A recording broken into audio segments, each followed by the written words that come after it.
안녕하십니까. 암호화폐 정보를 전달해드리는 닥터 비트맨입니다. 목요일도 슬슬 마무리가 되고 있습니다. 시간이 참 빠른 것 같은데요. 2021년이 시작된 게 엊그제 같은데 벌써 1월에 보름이죠. 요즘 날씨가 그래도 많이 풀린 날씨가 유지가 되고 있는데요. 이럴 때일수록 건강에 더 유념해야 되지 않을까 하는 생각이 듭니다. 항상 따뜻하게 입으시고 마스크 꼭 챙겨서 방한 대책 잘 하시길 바랍니다. 오늘 하루도 너무 고생하셨고 남은 시간도 잘 보내시길 바라면서 목요일의 마무리는 과연 어떠한 소식들이 반겨주게 될지 한번 보도록 하겠습니다. 최근 비트코인의 가격이 큰 폭의 조정을 맞으면서 개인 투자자들이 패닉세라는 모습을 쉽게 볼 수가 있었습니다. 하지만 다시금 회복하는 모습을 보이고 있는데요. 현물 시장의 변동성이 이렇게 크다면 선물 시장 또한 움직임들이 나올 수밖에 없겠죠. 가격의 하락 때문이었을까요? 선물 시장에서는 롱 포지션보다 숏 포지션이 더욱 우세하다고 합니다. 내용 보도록 하겠습니다. 지난 4시간 주요 거래소의 선물 포지션인 숏 포지션이 50.48%로 우세하다고 합니다. JGZ 데이터에 따르게 되면은 지난 4시간 주요 거래소의 BTC 선물 포지션은 롱 포지션이 49.52%, 숏 포지션이 50.48%를 나타내는 모습으로 보여주고 있다고 합니다. 다시금 비트코인의 가격이 회복을 하고 있는 상태이지만 추가적으로 하락할 가능성이 높다고 보는 투자자들이 많은 상태이죠. 이러한 암호화폐 시장의 반등 속에서도 국가의 금융당국의 경우는 암호화폐 투자에 주의하라 이야기를 했다고 합니다. 과연 어떠한 국가이고 어떠한 부분에서 주의를 당부하는 것일지 한번 내용 같이 보도록 하시죠. 뉴질랜드 금융당국이 암호화폐 투자 주의에 당부해라 이렇게 권고를 했다고 합니다. 뉴질랜드 정부 산하 금융감독원의 경우는 암호화폐 투자에 주의하라고 당부했다고 하는데요.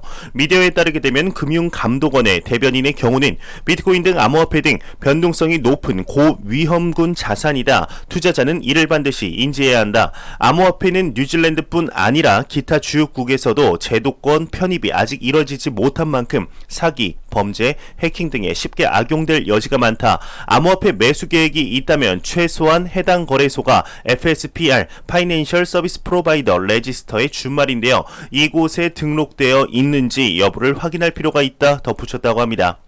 암호화폐 거래는 웬만하면 하지 말되 만약 정해야겠으면 인증받은 거래소에서 하라는 말이죠. 현재 암호화폐 시장의 경우는 장 오픈 시간, 장 마감 시간이 없는 24시간 365일 내내 거래가 되는 시장입니다. 전례가 없던 시장이기에 아직은 지켜봐야 한다라는 국가들이 있는 것 또한 사실이죠. 하지만 뉴질랜드의 경우는 한 대법원 판결에서 암호화폐는 재산적인 가치가 있다고 판결을 할 만큼 암호화폐 시장에 대해서 그리 나쁜 기조를 보이는 국가가 아닌데요. 그만큼 투자자들에게 높은 변동성을 주의하라는 뜻을 전한 것으로 보인 것 같습니다. 암호화폐 시장이 제도권 안으로 가파르게 들어가며 인식의 변화가 발빠르게 이루어지고 있는 중이지만 변동성이 높다는 것은 아직까지 부정할 수 없는 사실이죠. 현재 비트코인의 가격이 4만 달러를 돌파한 수준에서 상당히 높은 폭의 하락이 이루어졌는데 현재 다시금 반등이 나오고 있지만 여전히 하락에 관하여 이야기들이 많이 나오는 상황입니다. 한 애널리스트의 경우는 이번 급락에 대해서 3가지 원인을 이야기했는데요. 한번 내용 보도록 하겠습니다. 한 분석에서는 BTC 급락 3가지 원인이 있다. 일단 달러 강세가 주요 원인이다 이야기를 하고 있습니다. 비트코이니스트의 경우는 칼럼을 통해서 금주 BTC 급락에 관한 3가지 원인을 분석했다고 합니다. 일단 첫 번째로는 최근 달러화 지수의 반등을 뽑고 있는데 실제 주요국 통화 대비 달러화 가치를 나타내는 달러화 지수가 최근 1.7%대의 상승을 보이며 달러 강세에 따른 달러 선호 현상이 다시 뚜렷해지고 있다 이야기를 하고 있습니다.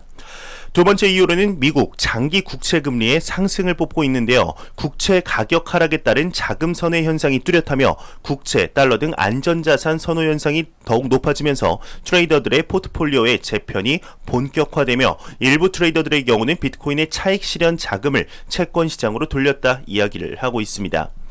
마지막 세 번째 이유의 경우는 비트코인의 단기 급등에 따른 조정이다 이야기를 하고 있습니다. 비트코인이 최근 2개월 만에 18,000달러 수준에서 41,000달러까지 급등을 하며 RSI 지수로 볼 때 비트코인이 현재 과매수 상태로 단기 가격 조정은 불가피했다 이야기를 하고 있네요.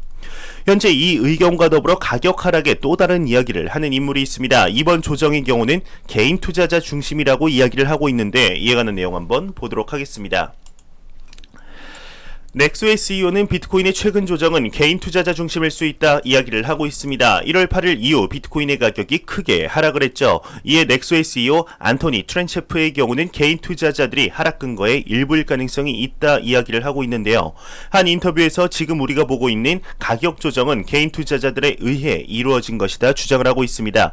이후 추가적으로 비트코인이 4만 달러를 돌파하자 수익이 최고조에 달해 더 빨리 매도하려는 경향이 있는 소규모 투자자들을 자극하며 최근 며칠 동안 매도세가 폭주하고 있는데 비트코인의 가격 하락의 경우 이런 거래가 누적된 결과다 이야기를 하고 있네요.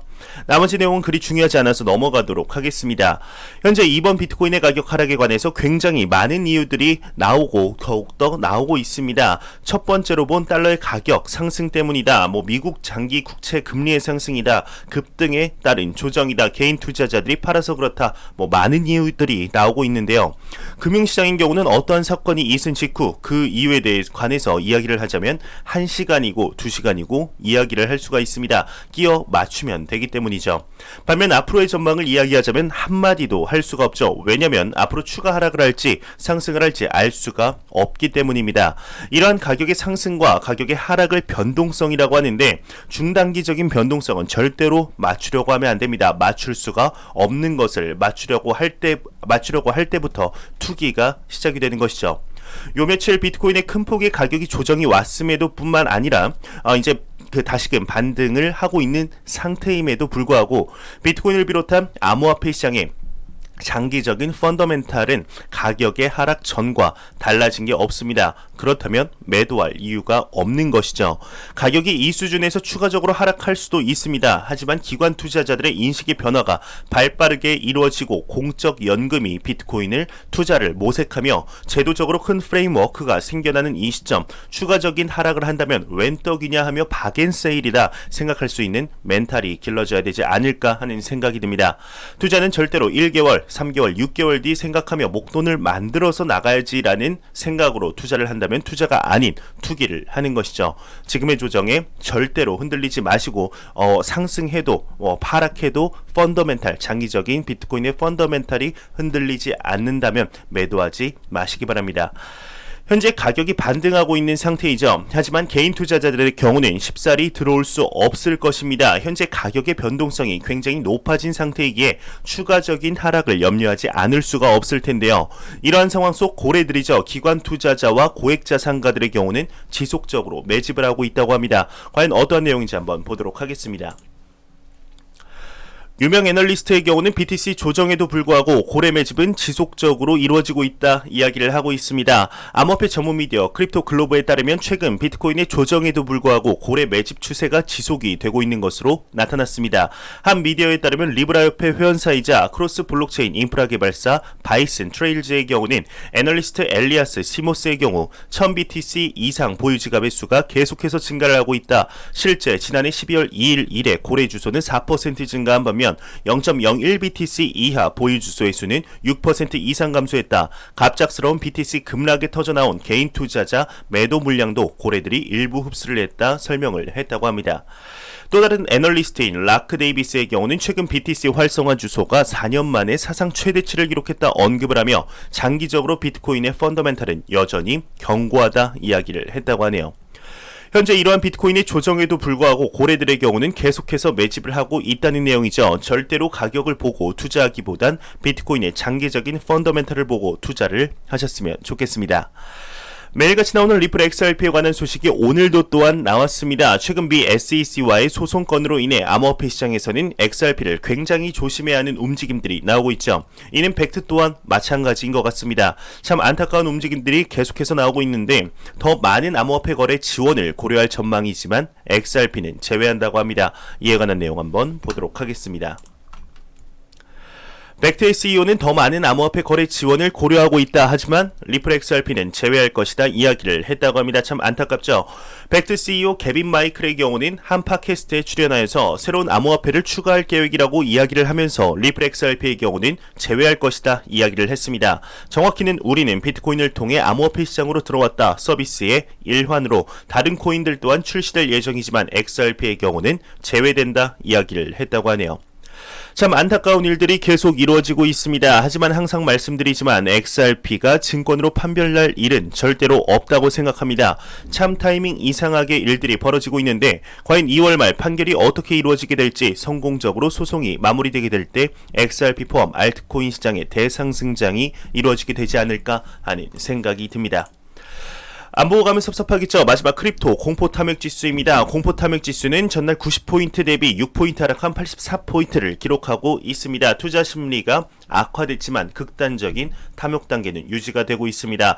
현재 지금 가격의 상승이 다시금 반영이 되지 않은 지수인 것 같은데 내일 정도 계속해서 상승이 유지가 된다면 다시금 90포인트를 회복할 수 있지 않을까 생각이 듭니다.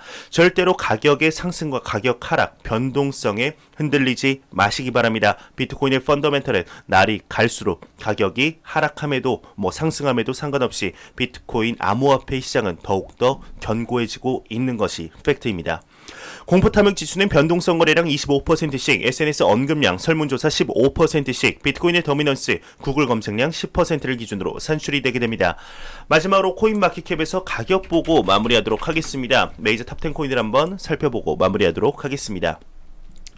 네, 현재 시가총액 1위의 비트코인의 경우는 전날 대비 12.51% 반등한 큰 폭으로 반등을 했죠. 하나로 4,150만원대. 2위의 이더리움의 경우는 전날 대비 9.61% 반등한 124만 9천원대. 테더의 경우는 환율이죠. 환율도 좀 올랐네요. 1,100원대를 다시금 회복을 했습니다. 그리고 4위의 XRP의 경우는 4.6% 상승한 334원. 그리고 시가총액 5위로 등극한 폴카닷의 경우는 37.3% 2% 상승을 했네요. 비트코인의 더미넌스는 도무지 내려올 생각을 하지 않습니다. 거의 70%에 육박한 69.1%의 암호화폐 시장에 매우 강력한 비트코인의 시가총액 점유율을 볼 수가 있겠습니다. 제가 준비한 소식은 여기까지입니다. 영상이 도움이 되셨다면 구독과 좋아요 그리고 광고 한 편만 처음부터 끝까지 시청해 주시기 바랍니다. 이 채널은 오직 광고 수익으로 운영이 되게 됩니다. 항상 영상 시청해 주시는 시청자분들, 구독자분들 너무나 감사합니다. 저는 다음 영상으로 찾아뵙도록 하겠습니다. 지금까지 닥터 비트맨이었습니다. 감사합니다.